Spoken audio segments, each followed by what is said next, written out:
Alors salut à tous, aujourd'hui dans On joue un nouveau deck tech, je suis avec Anatole, bonjour Anatole. Salut. Et donc tu vas nous présenter ton deck Jeskai Control, donc vas-y, je t'en prie. Alors, ce deck c'est un Jeskai Control, donc couleur aussi appelée au Patriote, rouge, blanc, bleu, qui est une optique plutôt contrôle, malgré qu'il y ait quelques créatures. Le but c'est que l'adversaire pose ses créatures en face, de temporiser à coup de contre-sort ou à coup de paume défectrice, et après mettre la sauce derrière. Donc c'est aller au-delà du tour 5 et commencer à mettre des choses qui font mal sans qu'on les enlève en face. D'accord, donc tu vas contrôler jusqu'au tour 5 et après le tour 5 tu vas commencer à être agressif. Ouais. Alors, ça commence par exemple au tour 1 avec des enchaîneurs rochers pour contrer la majorité des jeux contrôle. Donc ça nécessite en plus d'une plaine une montagne, mais c'est assez efficace. Tu la mets, c'est un enchantement. Il n'y a pas de gros removal enchantements qui sont très joués. C'est efficace. Après on passe au coup de mana avec une Lightning Strike.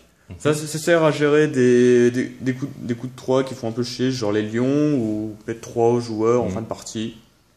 C'est efficace, ça sert toujours. Ou mettre 3 un Planeswalker aussi. Oui, accessoirement. Les champs de suspension pour les grosses créatures en face, que j'en ai eu 3 plus d'endurance. C'est une sorte d'équivalent d'une lumière de bannissement, mais en moins cher. Ouais. On a la négation pour contrer d'autres ascendances, d'autres contre-sorts, d'autres Planeswalkers. Toujours efficace, mais on met seulement 2, vu que la plupart des jeux sont majoritairement grosses créatures. Les moutons pour temporiser, pour gagner des points de vie. On bloque pas mal le tour. Allez, jusqu'au tour 4, on peut bloquer toujours un Rhino ou une Afenza avec. C'est vrai qu'on le voit pas souvent ce mouton, mais il est assez sympathique. Il est assez fort, ouais. Bah 0,5 pour 2, d'accord, mais en plus tu gagnes des points de vie. Ouais. C'est vrai que s'il arrive à rester un peu quelques tours sur la table, ça peut faire la différence en late game, voire en mid game. Ouais, ou alors il fait péter une tuerie, oui. qui se résumera à une chute du héros au mieux, donc ou un removal comme l'Advent Charm pour 3 pour une tiers de 2, donc on garde forcément un mana. Plutôt un bon pari. Ouais. C'est gagner du temps. Suite, carte importante du deck, paume défectrice. Carte magique. Carte magique. Un cas tout bête, un dragon qui arrive, qui est sérité, une hydre qui arrive à 8, qui est sérité, bam, je n'aurai rien et toi tu reprends en face. Ou comme on l'a vu pendant ton match quand il vient, un Polukranos tour 3. Polukranos tour 3, voilà. Bim. Ça marche aussi du coup sur les burns, ça marche pas que sur les créatures, c'est magique. Enfin voilà, ça fait le café. Ouais. En fait, la botte dédaigneuse, parce que la majorité des jeux vont te mettre des créatures qui ont des coups de mana supérieurs à 4. Ouais. Ou des Planeswalkers qui en sont à 4 de plus. C'est assez surprenant de l'avoir main deck. D'habitude, c'est joué plutôt en side, j'ai l'impression. Alors, est-ce que tu préfères la botte au negate, c'est pour ça que tu mets 2-2, ou est-ce que c'est pas plus intéressant de mettre 4 negate à ce niveau-là? Mais pas 4 negate parce que c'est que des non-créatures spell. D'accord. Et donc, tu vas plutôt gérer les créatures à la botte dédaigneuse, enfin les grosses créatures. Ouais. Et tout le reste on negate, d'accord. Ouais, c'est l'idée de contrer les rhinos, les Sharkans, les dragons, parce que oui, ce qui est important de préciser, c'est que le dragon fait très chez ce deck, notamment sa protection club blanc, donc champ de suspension, tu dis au revoir, enchaîneur rocher, tu dis au revoir, la quête d'endurance, donc ça... Ouais. T'as fait chez le monde. D'accord. Ensuite, on commence à avoir un peu d'agression, on a les chevaucheurs de menthe. Chevaucheurs de menthe que je pose de moins en moins tour 3 parce que c'est des paratonnerres. Ouais. Qu'ils se prendront justement peut-être une Lightning Strike en réponse ou un Advent Charm. L'idée c'est de les poser plus au tour 5 ou 6 une fois qu'on a notamment un contre-sort ou qu'on voit que l'adversaire a éventuellement fait péter ses manas pour aller taper un Planeswalker qui est déjà affaibli. Peu de Planeswalkers arriveront à 6 ou plus en 2 tours, même Elspeth qui a le plus gros potentiel, ou Sarkhan. Donc c'est l'idée de faire je t'attaque et s'il n'est pas géré au tour suivant, je te tue ton Planeswalker. Voilà. Et c'est toujours 3, vigilance. C'est quand même une des meilleures bêtes du Jeskai.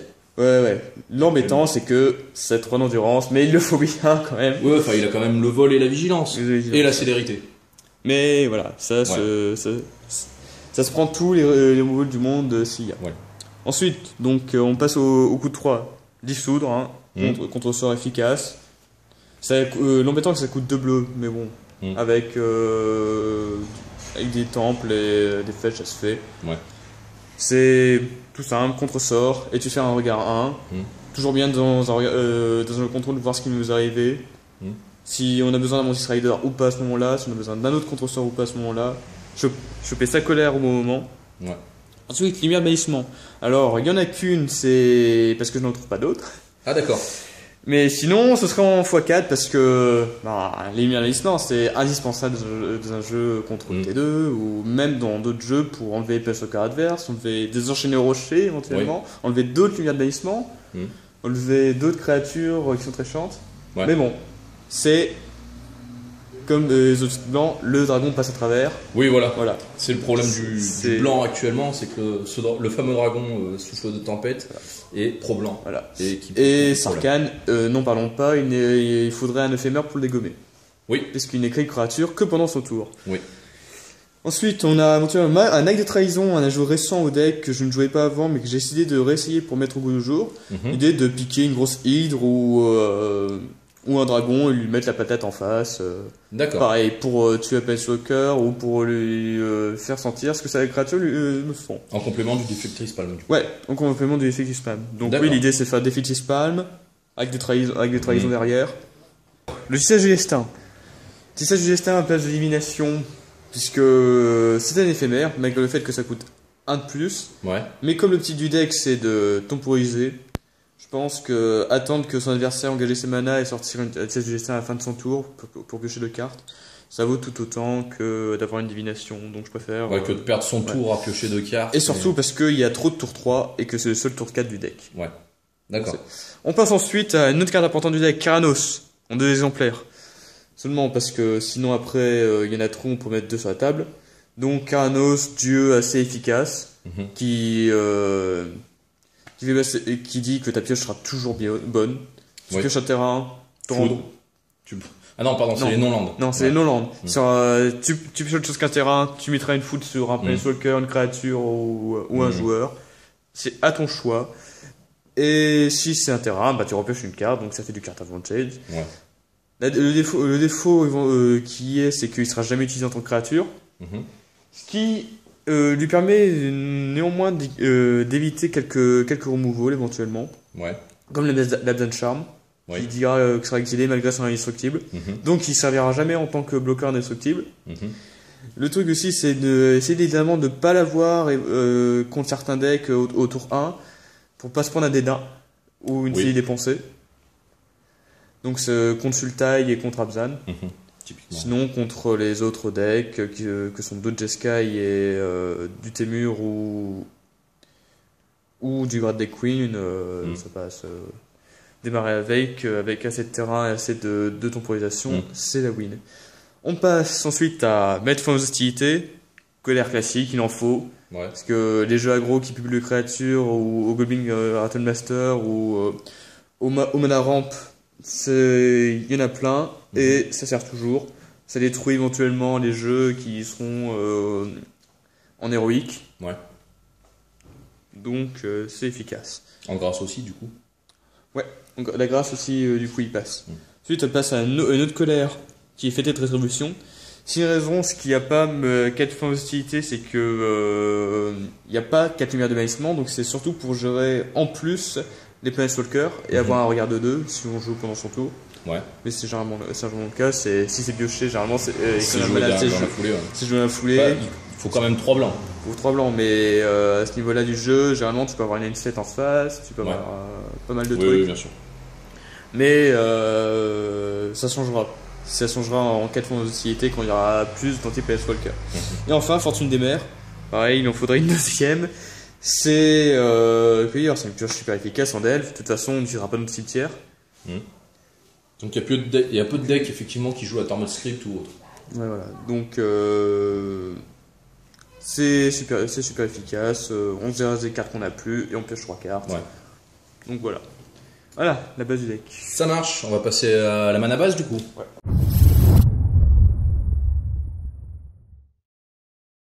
Alors, on passe à la mana base du deck, qui est de répartir généralement les 3 couleurs également. Donc c'est pour ce qui est de la réparation de deck, c'est du Valken par 36. Hein, Ouais. on peut pas se permettre d'avoir pas assez de terrain ou trop. Et Jeskai, il y a tellement de possibilités que je suis obligé de faire des choix Ouais. qui sont assez drastiques. Je vais toujours avoir plus de contre, mais bon, plus de dégâts. Alors, on commence par exemple par les temples en rouge. Donc temple du triomphe en rouge-blanc et temple de la révélation en bleu-rouge. Il n'y aura pas plus, tout simplement parce que il y a pas mal de cas où je vais se retrouver avec 2 enchaîneurs rochers et pas de montagne. Ouais. Donc t'as beau avoir ton mana rouge, ça ne te servira à rien et tu pourras pas contrer en face. Tout à fait. Par contre, ce qui est pour les autres couleurs, vu que le format actuel par rapport à ce qui était avant est assez ralenti, c'est-à-dire il n'y a pas forcément du terrain à part en Red Deck Queen pour faire de la grosse menace, on peut tout à fait commencer à jouer les criques tranquilles qui sont des bleus blancs qui te font gagner un point de vie. Et en commande Tarkir. Ouais. Qui sont en coordination avec le bouton, c'est gagner des points de vie pour temporiser. Oui, voilà, c'est de la temporisation assez efficace. Et aussi un temps parce que le scry c'est le bien. Ensuite c'est c'est 1, 2, 3, 4, 5, 6, 7, 8 montagnes, oui. Oui, le mec compte ses landes. Ouais, je me suis rappelé exactement. Ouais. C'est l'important d'avoir des montagnes. Des montagnes. C'est important d'avoir des montagnes pour les enchaîner rochers pour de sorts. Après, c'est les plaines et les îles qui sont notamment aussi en bilan parce qu'il n'y a pas forcément besoin d'avoir une île ou une plaine particulière, mais généralement c'est ça le problème, il faut des fetch pour assurer la stabilité d'un dissoudre au tour 3. Ce qui est pas évident avec 2 mana bleus et aussi toujours avoir la colère au tour 5 avec 2 plaines. D'accord. Tu parles de fetch, t'en as pas un seul, c'est parce que tu les as pas ou parce que je les ai pas. D'accord. Ok, oui, parce que effectivement, passer avec 4 fetch rouges déjà pour stabiliser un peu plus. 2 et un temple parce qu'il faut quand même laisser les temples en place pour du scry. D'accord. Toi, tu mettrais plus 2. Je vais en plus 2 et si vraiment je vois que j'ai des problèmes, peut-être 4, mais moi j'en vois plus 2 dans la liste idéale. D'accord. Et éventuellement des fetch en blanc ou en bleu, mais ça reste discutable vu que les bilans restent efficaces tels qu'ils sont. Quoi. D'accord, ça marche. On jette un coup d'œil à ta side ? Ouais.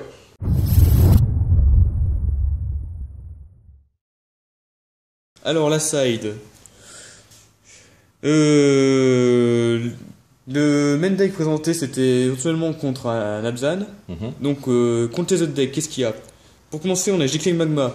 Ça gère les gobelins, les champions sanguinolents. Faut les exiler pour qu'ils soient vraiment remove du jeu. Donc ça va être toujours un tour 1 où on peut dire bah, je te pète ton truc qui a 2 d'endurance et je te exile. Voilà.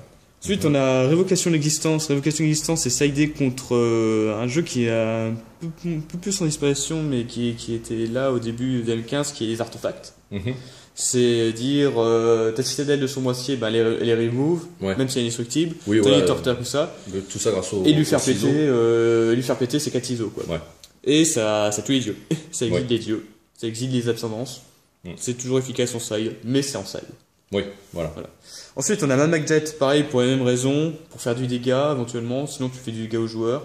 Ça fait du scry de 2, faut toujours avoir un peu de scry. Prévoir un peu l'avenir. On a le charme de Jeskai. Le charme de Jeskai, c'est assez efficace, mais c'était pas efficace dans l'optique, par exemple, d'un contre Abzan. Simplement parce que lui ramener ses créatures, vu la mana pool qu'il a, il les rejouera tout de suite. Ça leur rentirera trop peu. Et si c'est pour ramener ses Rhinos en main, c'est pas le plus efficace, je dirais. Mais sinon, contre les autres decks, ben, ça ralentit les jeux, ça permet éventuellement de booster un mouton ou un Montier Strider, de faire Act of Trahison, Charme Jeskai et regagner des points de vie pour ton pot, et lui faire mal en face, de faire des dégâts aussi. D'accord. Efficace. Ensuite, on a juste une pique éruption au cas où on tomberait contre un autre Jeskai ou éventuellement un Timur qui utilise des montagnes. Pour lui faire du dégât, ils vont éventuellement faire péter une montagne qui aurait un enchaîné rocher dessus. Toujours assez rigolo. Ensuite, Ember Swaller pour mettre un peu plus de punch en tant que créature et éventuellement lui faire péter ses monstruosités et faire péter des landes. Sachant que ça va te péter tes landes aussi. Ça va péter les landes aussi, mais ça permettra aussi un peu plus de tempo. C'est pas encore tout à fait approuvé, ça reste un changement. Et ensuite, les Man Swipe, qui sont enlevés aussi pour une raison que l'Abzan ira plus vite, que tu pourras mettre tes main swipe, je pense. Mais sinon, c'est même si de toute façon le coût est payé, ça fera les dégâts. C'est assez efficace, mais je pense pas les mettre justement contre les decks que j'ai monté pour le main. Mais sinon, contre les autres, hein, ça monte direct au moins 2 fois, sinon 4. Pour mettre en plus du contre et des dégâts. Ça marche. Ok. Eh ben écoute, je te remercie. Bah moi aussi. Et puis à bientôt. À bientôt.